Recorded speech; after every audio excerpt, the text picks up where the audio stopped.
أعوذ بالله من الشيطان الرجيم. بسم الله الرحمن الرحيم. إن الله وملائكته يصلون على النبي يا أيها الذين آمنوا صلوا عليه وسلموا تسليما. السلام عليك يا سيدي يا رسول الله وعلى آلك وأصحابك يا سيدي يا حبيب الله. برادران اسلام، شدیان دین متین، شمع و رسالت کے پروانوں، عاشقان اولیاء، السلام علیکم. وعلیکم السلام ورحمۃ اللہ وبرکاتہ. حق جلوہ گر بطرز بیان محمد است. حق جلوہ گر بطرز بیان محمد است. بلوغ کلام حق بزبان محمد است. میرے لیے یہ لمحات انتہائی بابرکت ہیں، باعث نجات ہیں. میں اپنی بات کرتا ہوں اور باعث انعام ہیں. اس دیار غیر میں سرکار مدینہ تاجدار مدینہ نور مجسم کی میلاد پاک میں حاضری دینا میرے لیے بخشش کا ثواب ہے. اور اتنے علم والے حضرات بیٹھے ہیں جن کے سینے بھی میرے آقا کے عشق سے مچل رہے ہیں اور جن کے چہرے بھی میرے آقا کے عشق میں چمک رہے ہیں. مولا کریم ایسی بابرکت محفلیں ہم سب کو نصیب فرمائے جن محفلوں میں سرکار کا ذکر ہوتا ہے. دیکھیں کہ نبوت جو ہے وہ رحمت ہے اور نبی جو ہے وہ باعث رحمت ہے. اور یہ رحمتیں رب کائنات نے مختلف ادوار میں مختلف زمانوں میں تقسیم کی ہیں اپنی الوہیت کی پرچار کے لیے اور اپنے اوصاف کے اشکار کرنے کے لیے. مختلف زمانوں میں انبیاء کو بھیجا ہے، لیکن ان تمام رحمتوں کی انتہا جو ہے، ان تمام معجزات کی جو انتہا ہے، ان تمام قربتوں کی جو انتہا ہے، ان تمام محبتوں کی جو انتہا ہے، وہ ذات محمد مصطفیٰ میں منتقل ہے.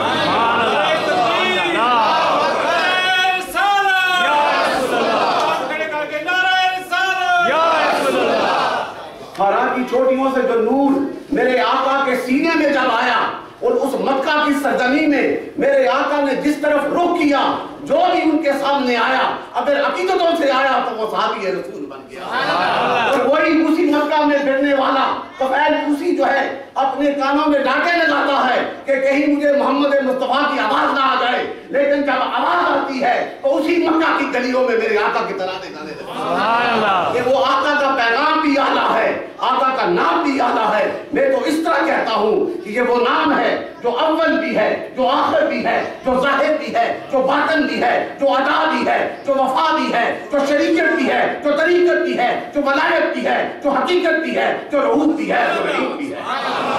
اب اس آقا کی بارگاہ میں اپنی عقیدتوں کا اظہار کرنے کے لیے آئے ہیں. میرے دوستو، آپ کچھ قسمت ہو. دنیا والے میری طرف توجہ کریں.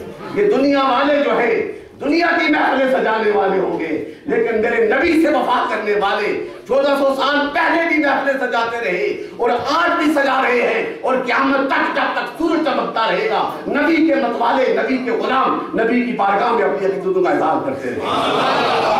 یہی ایمان کا تقاضا ہے. The perfect belief of the believers جو ہے ایمان کے ماننے والوں کا یہی تقاضا ہے.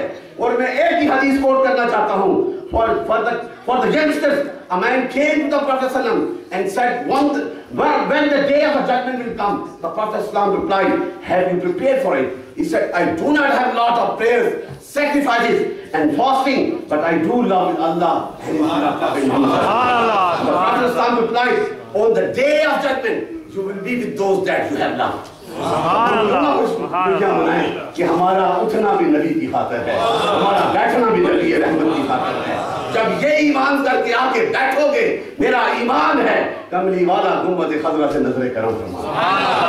یہی ایمان کا تقاضا ہے. اور یہ تو ایک مومن کے ایمان کے تقاضا یہی ہے. لیکن جو ڈسبلیورز ہیں، جو نا بلیور، جو اللہ کی بات کسی کو مانتے نہیں، ان میں بھی ایک جو ہے بڑا رائٹر وہ کہتا ہے the Prophet Islam was the greatest benefactor of mankind. He had not accomplished the savage and warrior of tribes, but also gave birth to society which created the greatest revolution in the end of mankind. And the Prophet Islam proclaimed the sovereignty and the oneness of the Almighty Allah. یہ اگر وہ کہتا ہے حضور آقا مدنی تاجدار، وہ نبی رحمت جو مکہ کی سرزمین میں آیا ہے، وہ مکہ کے بسنے والے مختلف قبیلوں کو اکٹھا کرنے کے لیے نہیں آیا، بلکہ کائنات کے بسنے والوں کو محبت کا پیغام دینے کے لیے۔ اور پھر کیسے کہتے ہو کہ اسلام جو ہے وہ فنیٹک ہے؟ اسلام is a message of peace and brotherhood۔ یہ آفاقی میسج ہے جو ہر دور کے آنے والے انسانوں کو محبتوں کا پیغام دیتا ہے۔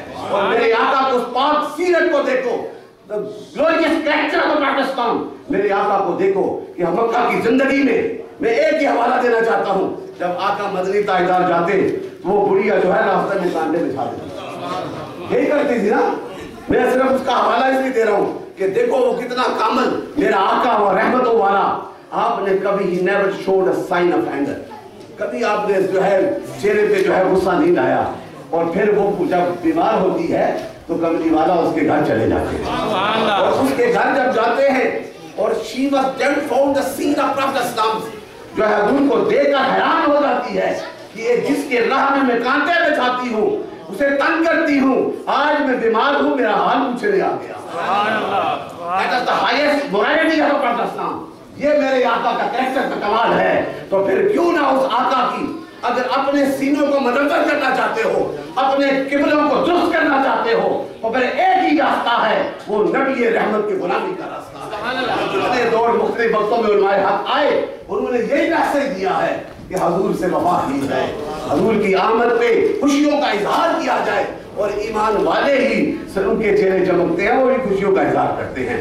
دعا کریں ہمیں ان ایمان والوں کے ساتھ رکھیں۔ اور ایک آخری حوالہ کہ یہ ایمان والے جو ہیں ان میں سب سے اعلیٰ ایمان جو ہے وہ صحابہ ہیں، وہ نبی رحمت کے غلاموں کا ایمان ہے، اور انہی کا میں تذکرہ ان چاروں کا کرنا چاہتا ہوں جن کے ایمان بھی اعلیٰ ہیں، جن کا بولنا بھی اعلیٰ ہے، جن کا بیٹھنا بھی اعلیٰ ہے، اس لیے اعلیٰ وہ میرے نبی کے قرب کے جلووں میں رہنے لگے۔ جو کچھ بھی ملا ان کا جو ایمان تھا، آج یہ روشنیاں ملی ہیں، حقیقی اور ابدی روشنی آج ہمارے سینوں میں آباد ہے، تو یہ صدقہ ہے تو تاجدار مدینہ کے کرم کا۔ تو سیدنا ابو ذر غفاری بھی بیٹھے ہیں، المختصر حضور بیٹھے ہیں، اور وہ چار یار بھی بیٹھے ہیں، سرکار کے غلام بیٹھے ہیں۔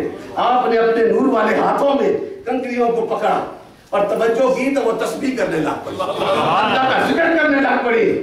تو جب آپ نے نیچے رکھی تو کملی والے نے کہا ابو بکر تو اٹھا دے، آپ نے اٹھائی، سرکار کی توجہ تھی، ان کے ہاتھ میں بھی وہ تسبیح کرنے لگ پڑی، پھر انہوں نے رکھ دی، سرکار نے کہا، پھر سیدنا عمر فاروق کو کہا تو اٹھا لے، سیدنا عمر فاروق نے اٹھا لی، پھر سرکار کی توجہ سے وہ بھی تسبیح کرنے لگ پڑی، حکم دیا رکھ دے، پھر سیدنا عثمان غنی کو کہا، ان کے ہاتھ میں بھی تسبیح کرنے لگ پڑی، پھر مولا کائنات حضرت علی شیر خدا کو کہا، آپ نے اٹھا لی، آپ کے بھی ہاتھ دست مبارک پہ وہی کنکریاں جو حضور کے دست مبارک میں تسبیح کر رہی تھی، آپ کے ہاتھ میں تسبیح کر رہی تھی۔ اس منظر کو دیکھنے والے اور بھی تھے نا، اور بھی بیٹھے ہوئے تھے۔ یہ کیسا عجیب منظر ہے۔ جب نیچے رکھی تو سیدنا ابو ذر غفاری نے بھی اٹھا لی، آپ نے اٹھائی تو وہ تسبیح نہ کر رہی تھی، تو میرے آپ نے کہا یہ کیسے آئی؟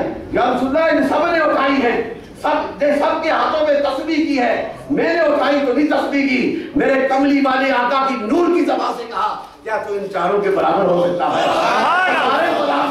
لیکن قربتوں کے لحاظ سے، فضیلتوں کے لحاظ سے، عشق و مستی کے لحاظ سے ہر ایک اپنا اپنا مقام ہے۔ اور پھر آج بھی جو میرے آقا کے ساتھ وفا کرے گا، خدا کی قسم میرا ایمان یہ کہتا ہے کہ ان کو بھی انعام ملا ہے، آج بھی کملی والا انعام دیتا ہے۔ اس لیے تو مراشد بنا ہے، اس لیے تو گول راشد بنا ہے، اس لیے تو بے راشد بنا ہے، اس لیے ملت کی سنجری میں انقلاب آیا ہے، اس لیے کہ ان کا بھی یہی ایمان ہے جو ایمان صحابہ کرام کا ایمان ہے، ان کے دل میں بھی یہ محبت ہے۔ اور تو میں تو اس انداز میں کہتا ہوں، میں اپنی مستی میں کہتا ہوں کہ یہ شمع جلتی ہے تو پروانہ دیوانہ وار ہوتے ہیں، وہ نہیں دیکھتا اس میں کتنی تپش ہے، وہ اس کا مقابلہ کرتا ہے، لیکن جو پروانہ جھک جاتا ہے وہ بقا کو پہنچ جاتا ہے، اور جو جھکتا ہے وہ ابو بکر صدیق بن جاتا ہے، جو جھکتا ہے وہ عمر فاروق بن جاتا ہے، جو جھکتا ہے وہ عثمان غنی بن جاتا ہے، جو جھکتا ہے علی شیر خدا بن جاتا ہے، جو جھکتا ہے بلال حبشی بن جاتا ہے، جو جھکتا ہے پیران رپیر بن جاتا ہے، جو جھکتا ہے محی الدین چشتی سنجری بن جاتا ہے، جو جھکتا ہے داتا لجویری بن جاتا ہے، جو جھکتا ہے مجدد رفسانی بن جاتا ہے، اور جو جھکتا ہے خواجہ قاسم بڑھنی بن جاتا ہے۔ آج بھی ہم جھک جائیں تو خدا کی قسم کملی والا نظر ہے۔